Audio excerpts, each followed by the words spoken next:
नमस्कार, मैं राजीव लोचन पंकज। कई बार आप लोगों ने सुना होगा कि कोई कंपनी अपने शेयर का बाईबैक कर रही है। ये बाईबैक क्या है कि अगर कंपनी के पास रिजर्व एंड सरप्लस में बहुत पैसा जमा हो गया, जो कंपनी को लगता है कि आने वाले सालों में पूंजी के तौर पर ज़रूरत नहीं पड़ेगी, तो कंपनी अपने कुछ शेयर्स वापस खरीद लेती है। ऐसा नहीं है कि कंपनी जब चाहे तब अपनी शेयर खरीदते रहे। सेबी में इन्फॉर्म करना होता है, फॉर्मेलिटीज़ हैं, एक प्राइस अनाउंस होता है कि किस प्राइस में बाईबैक करेंगे, और इस तरह से अपने शेयर होल्डर से कंपनी वापस शेयर खरीद लेती है।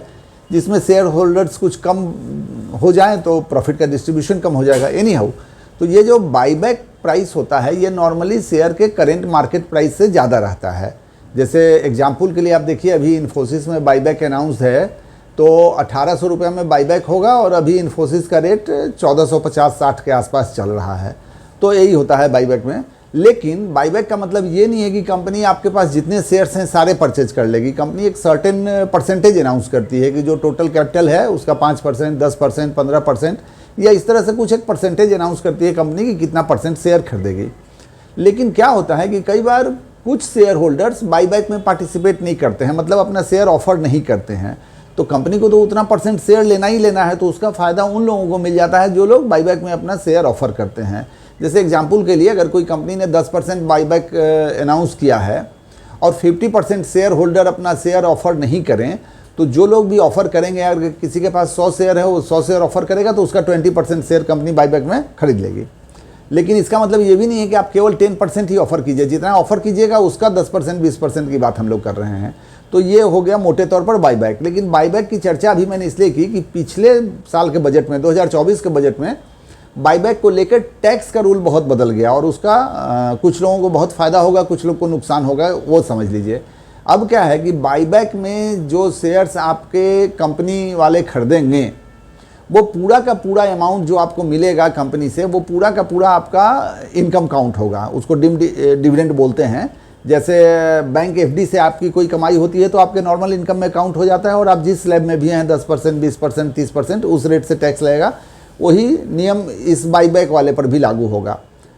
और एट द सेम टाइम उस शेयर का जो परचेज कॉस्ट होगा, एक्विजिशन कॉस्ट होगा, वो पूरा का पूरा कैपिटल लॉस में काउंट हो जाएगा। अगर इन्फोसिस एग्जांपल के लिए देख लीजिए तो 1450 रुपये अभी प्राइस है। सपोज कीजिए किसी ने खरीदा बाईबैक में 1800 रुपये में, उसका मैं एग्जांपल के लिए बोल रहा हूँ, 50% शेयर बिक गया।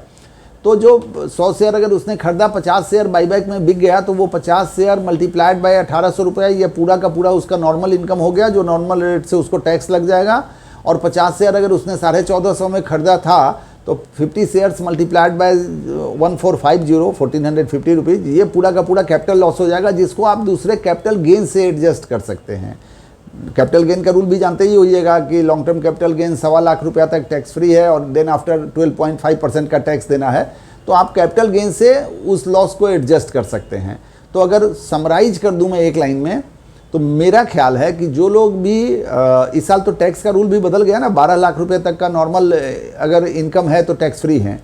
तो जो लोग भी साल का 12 लाख से कम के इनकम ग्रुप में हैं, कहने का मतलब लो इनकम ग्रुप में हैं, या 10% टैक्स वाले रेट में भी हैं, उनके लिए एक बहुत बेहतर अपॉर्चुनिटी बन के आई है। लेकिन जो HNI कैटेगरी के लोग हैं, जो 30% टैक्स स्लैब में हैं, उनको बाईबैक में कई बार नुकसान हो सकता है। मेरे ख्याल से मेरी बात क्लियर है। अगर कुछ और जानना हो तो ज़रूर हम लोग को कांटेक्ट करें, और हमारे वीडियोज़ अच्छे लगते हों तो हमारे चैनल को सब्सक्राइब करें। Okay, thank you.